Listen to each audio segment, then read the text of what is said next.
जय श्री श्याम स्टूडेंट, श्री शिवाय नमस्तुभ्यम। Welcome to the Shri Khatu Shyam ji विद्यालय। आज हम करने वाले हैं क्लास 10 का चैप्टर 13 जो है हमारा ओवर एनवायरनमेंट। तो हम पढ़ेंगे कि इस चैप्टर में क्या क्या टॉपिक्स है। तो इस चैप्टर में हमें इकोसिस्टम के बारे में पढ़ना है, food web, food chain and ozone layer क्या है, कैसे फॉर्म होता है, कैसे डिप्लीशन होता है, then the what are how can we manage the garbage. This all topics हमारे ओवर एनवायरनमेंट में आने वाले, मतलब एनवायरनमेंट रिलेटेड जितने भी हमारे टॉपिक्स है, जितने भी कंडीशंस है, कंक्लूजन्स है, वो सब हम इस चैप्टर में पढ़ेंगे, और वो भी हमारे हमेशा की तरह नोट्स के थ्रू। ओके, सो फर्स्ट हमारा ओवर एनवायरनमेंट में सबसे पहले आज हम पढ़ने वाले इकोसिस्टम के बारे में। तो what is ecosystem and how are its components. Okay, what are its component, ecosystem क्या है और उसके कंपोनेंट्स क्या है, कैसे कंपोनेंट्स से इकोसिस्टम है, इकोसिस्टम किसे कहेंगे, कैसे इकोसिस्टम बनता है, कितने टाइप्स के इकोसिस्टम हमें देखने को मिलते हैं, ये सारी टॉपिक्स जो, ये सारी चीजें जो है वो हम आज इस चैप्टर में पढ़ने वाले। तो फर्स्ट टॉपिक है हमारा ecosystem. What are its components? So, all organisms such as the plants, animals, microorganisms and human beings as well as the physical surroundings interact with each other and maintain a balance in nature are known as the ecosystem. तो जितने भी organisms होते हैं, all lives organisms such as plants, animals, micro organism and human being as well as physical surrounding interact with each other and maintain a balance in nature. तो जितने भी हमारे organisms पाए जाते हैं हमारे एनवायरनमेंट में, हमारे सराउंडिंग में, आप प्लांट्स ले लो, एनिमल्स ले लो, माइक्रो ऑर्गेनिज्म ले लो, as well as human being भी ले लो, ये सब फिजिकली ना एक दूसरे से इंटरकनेक्टेड होते हैं।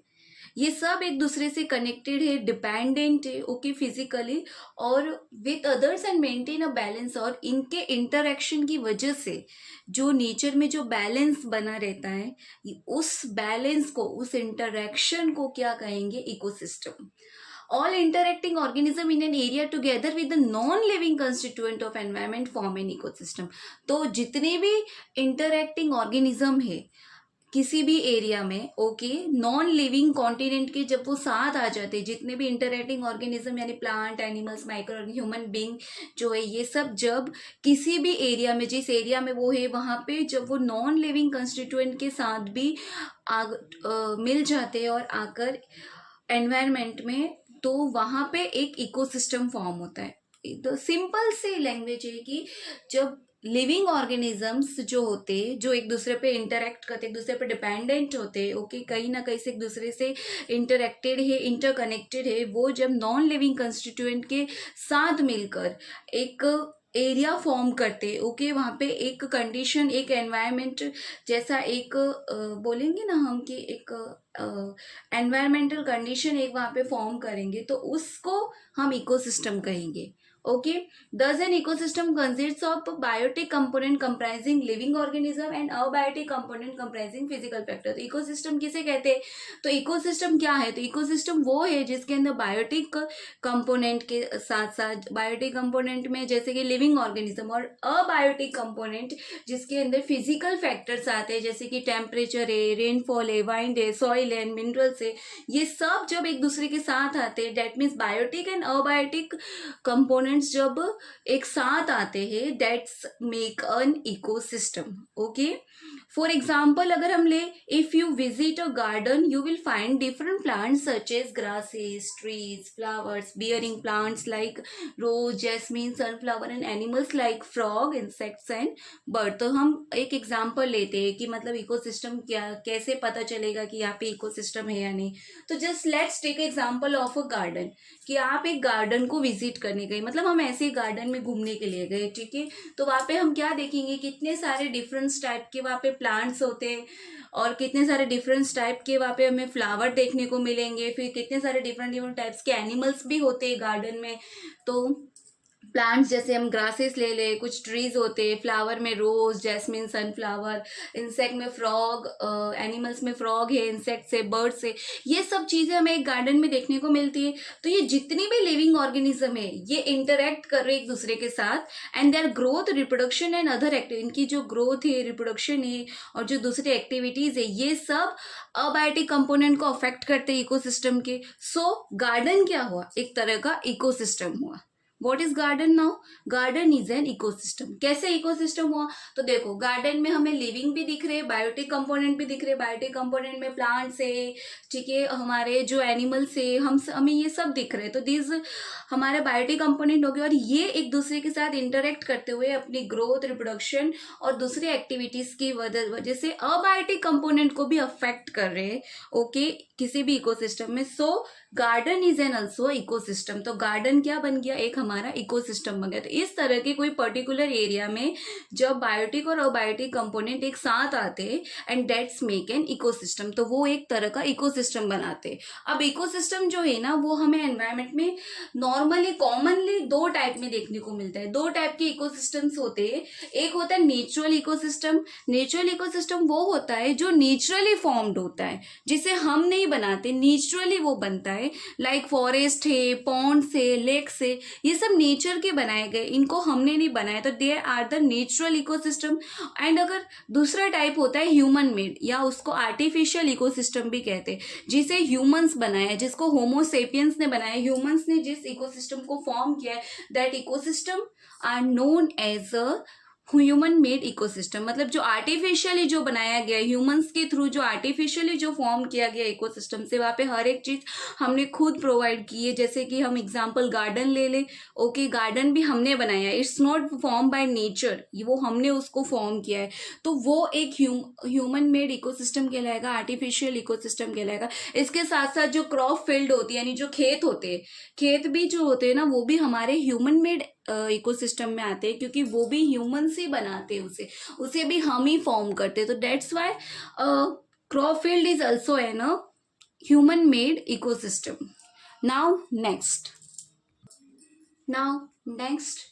organisms are grouped according to the manner in which they obtain their sustenance from the environment are producer, consumer and decomposer। तो ऑर्गेनिज्म जिन्हें ग्रुप किया गया है, ठीक है, उनकी manner of in which they obtain their sustenance.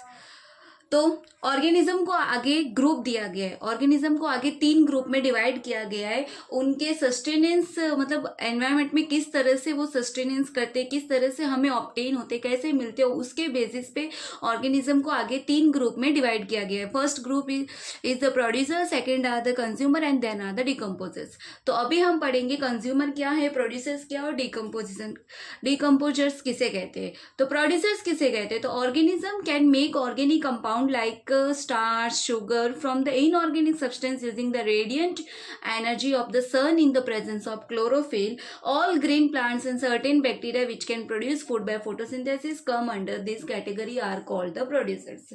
तो ऐसे ऑर्गेनिजम्स जो अपना ऑर्गेनिक कंपाउंड जो है, जैसे कि शुगर और स्टार्च, उसको इनऑर्गेनिक सब्सटेंस को यूज करके और रेडिएंट एनर्जी को यूज करके बनाते हैं ऑक्सीजन, क्लोरोफिल के प्रेजेंस में, उसे ऐसे ऑर्गेनिजम्स को प्रोड्यूसर्स कहा जाता है। यानी कि इसमें आते हैं जैसे सारे ग्रीन प्लांट्स।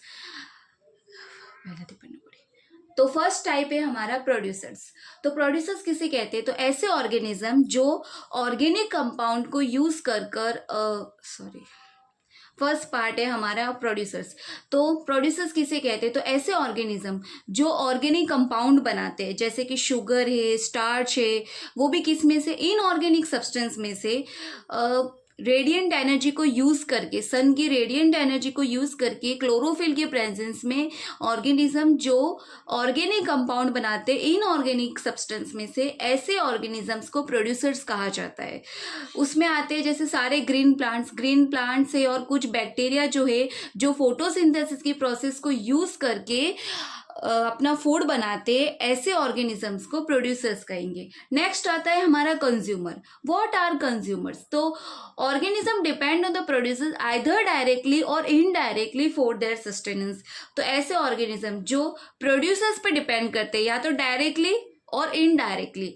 तो दीज ऑर्गेनिजम्स विच कंज्यूम, ऐसे ऑर्गेनिज्म जो डायरेक्टली अपना फूड या तो प्रोड्यूसर से ले लेते हैं, यानी कि समझ लो प्लांट के जो लीव्स है या फ्रूट्स है, वेजिटेबल से डायरेक्ट, जो प्लांट से मतलब अपने प्रोड्यूसर से, ग्रीन प्लांट से जो डायरेक्ट अपना फूड लेते हैं वो ऑर्गेनिज्म। और indirectly bye feeding on the consumers, मतलब इनडायरेक्टली मतलब दूसरे ऑर्गेनिजम्स को खा के, मतलब ऐसे ऑर्गेनिज्म जो ग्रीन प्लांट्स को कंज्यूम करते, प्रोड्यूसर्स डायरेक्टली प्रोड्यूसर्स पे डिपेंड होते हैं, जैसे कि ग्रीन प्लांट्स को कंज्यूम करते हैं, उनको वो खाते। जस्ट लाइक एग्जांपल गोट, गोट हमारे लीव्स खाती है, और गोट को अगर कोई हमारा फॉक्स है या लेपर्ड है, अगर उस गोट को खाता है तो वो क्या होगा, इनडायरेक्टली कंज्यूमर कहलाएगी, मतलब इनडायरेक्टली डिपेंडेंट होते हैं फीडिंग ऑन अदर कंज्यूमर। तो ऐसे ऑर्गेनिजम्स को कंज्यूमर कहा जाता है। कंज्यूमर जो है उन्हें क्लासीफाई किया गया हर्बीवरस में, कार्निवरस में, ओमनीवरस में एंड पैरासाइट्स। हर्बीवरस हम अच्छे से जानते हैं, हर्बीवरस वो कंज्यूमर है जो डायरेक्टली प्रोड्यूसर्स पे डिपेंड करते हैं, मतलब डायरेक्टली कनेक्टेड है हमारे प्रोड्यूसर से, क्योंकि हर्बीवरस में कौन आते हैं, काऊ, बफेलो, गोट, शीप, ये सारे एनिमल्स आते हैं जो डायरेक्टली प्लांट्स के लीव्स और वो सब खाते हैं। ओके, कार्निवरस में आते हैं हमारे टाइगर है, लायन है, चीता है, लेपर्ड है, this all are the carnivorous. Omnivorous में आते हैं हमारे बियर, वल्चर जो, और पैरासाइट्स में आते हैं, पैरासाइट्स में कैसे आएंगे, जैसे कि बैक्टीरिया है, वायरस है, this all are okay, there are the parasites. और आप पैरासाइटिक प्लांट भी देख सकते हैं, जैसे कि पिक्चर प्लांट के बारे में आपने पढ़ा होगा, कस्कूटा के बारे में पढ़ा होगा, दे आर द पैरासाइट्स। और जो लीचीज होते हैं, ठीक है, बालों में जो जुए होती है, ये सब पैरासाइट्स में आती है। Now the next is the last is the decomposers. Decomposers किसे कहते हैं? तो micro organism comprising bacteria and fungi break down the dead remain and waste product of organism. तो ऐसे माइक्रो ऑर्गेनिज्म जो जिसके अंदर बैक्टीरिया और फंजाई आते हैं, ठीक है, बैक्टीरिया फंजाई जैसे माइक्रो ऑर्गेनिज्म जो मरी हुई और जो सड़ी हुई चीजें होती, जो वेस्ट प्रोडक्ट जो होता है ऑर्गेनिज्म का, या जो मरी हुई चीजें होती है प्लांट से, कोई एनिमल से, उनको ब्रेक डाउन कर देता है, ठीक है। ऐसे ऑर्गेनिजम्स को डिकम्पोजर्स कहेंगे हम। This micro organism are the decomposer at they, इन माइक्रो ऑर्गेनिज्म को डिकम्पोजर्स कहेंगे। क्यों? क्योंकि वो कॉम्प्लेक्स ऑर्गेनिक सब्सटेंस को ब्रेक डाउन करके सिंपल इनऑर्गेनिक सब्सटेंस में कन्वर्ट कर देते, और फिर वो किस में जाते, जो इनऑर्गेनिक सब्सटेंस बनाया उसको वो कहाँ जाता है, तो वो सॉइल में मिक्स हो जाता है, और फिर प्लांट के थ्रू दोबारा रीएब्जॉर्ब होता है।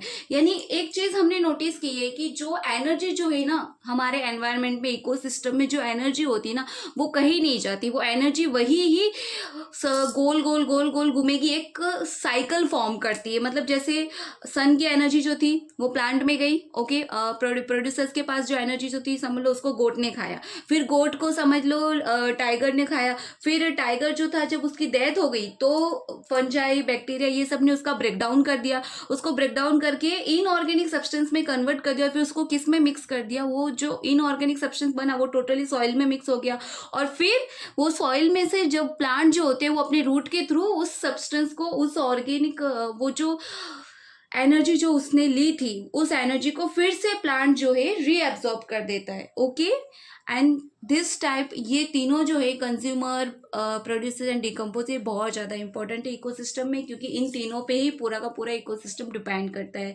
क्योंकि ये तीनों मिलके इकोसिस्टम में एक साइकिल फॉर्म करते हैं, जिससे हमें ये पता चलता है कि एनर्जी जो होती है ना वो कभी प्रोड्यूस भी नहीं होती और कभी खत्म भी नहीं होती, डिस्ट्रॉय भी नहीं होती। Energy can be never produce और नेवर डिस्ट्रॉयड। ये एनर्जी जो होती है यही इवॉल्व होती रहती है। ऐसे जैसे हम भी देख ले तो हम भी प्लांट्स जो होते हैं उनके वेजिटेबल से सब जो भी एनर्जी हम कंज्यूम करते हैं, ठीक है, प्लांट से, प्रोड्यूसर से जो भी एनर्जी हम कंज्यूम करते हैं वो हमारे अंदर है। ओके, एंड देन जब हमारी डेथ हो जाएगी तो ऑब्वियसली हमारा भी ब्रेक डाउन होगा और वो एनर्जी जो थी वो वापस सॉइल में चलेगी और सॉइल से फिर से प्लांट के पास आ गई। Okay, now the next topic. Okay, तो आज हम यहाँ पे कंक्लूड करते हैं। अब हम नेक्स्ट पार्ट में पढ़ेंगे फूड चेन क्या है, फूड वेब क्या है और ट्रॉपिकल लेवल्स के बारे में। ओके, जय श्री श्याम, श्री शिवाय नमस्तुभ्यम। कल नेक्स्ट पार्ट में फिर मिलेंगे श्री खाटू श्याम जी विद्यालय में।